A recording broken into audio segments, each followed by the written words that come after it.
you mean to say she's kleptomaniac? Yes, she is. When did you know that she's facing with this disorder? A few months back. What kind of relationship do you have with her? She is my fiancée. Oh.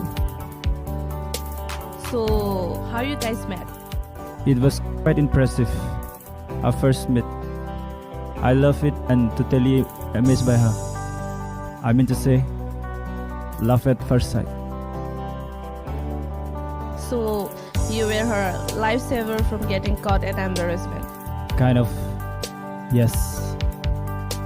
Until a second meet, I never thought I will meet her again in my life. But I think God was in my favor, and I meet her again in a very awkward situation. Another encounter. So tell me, what happened next? Interesting.